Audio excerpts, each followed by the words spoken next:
धौलपुर ग्वालियर से होता हुआ बुहारनपुर ले गया था और यहाँ पर सैनिक अभियान चल रहा था। और लंबी यात्रा की वजह से मुमताज़ की हालत बेहद ख़राब हो चुकी थी और वो बुरी तरह थक गई थी। और उनकी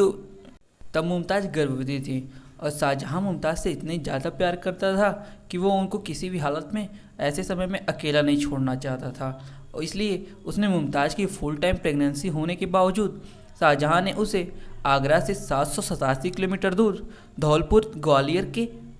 और उसने माँ की बिगड़ती हालत के बारे में बताया। और जब शाहजहाँ हरम पहुँचा तो वहाँ पर उसने मुमताज़ को हकीमों से घिरा हुआ पाया और मुमताज़ काफ़ी बुरी तरह से छटपटा रही थी और वो मौत के काफ़ी करीब ही थी। तो शाहजहाँ के पहुँचते ही शाही हकीम को छोड़कर तमाम लोग कमरे से बाहर चले गए और बादशाह की आवाज़ सुनकर मुमताज़ ने अपनी आंखें खोली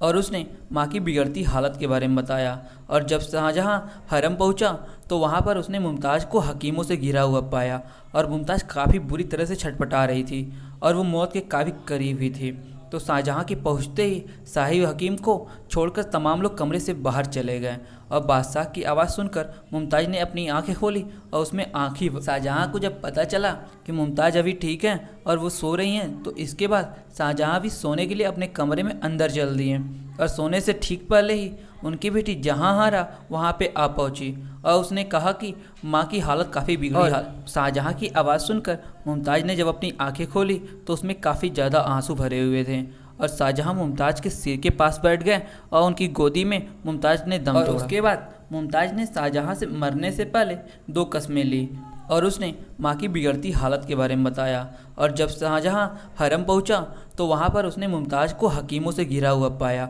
और मुमताज़ काफ़ी बुरी तरह से छटपटा रही थी और वो मौत के काफ़ी करीब ही थी।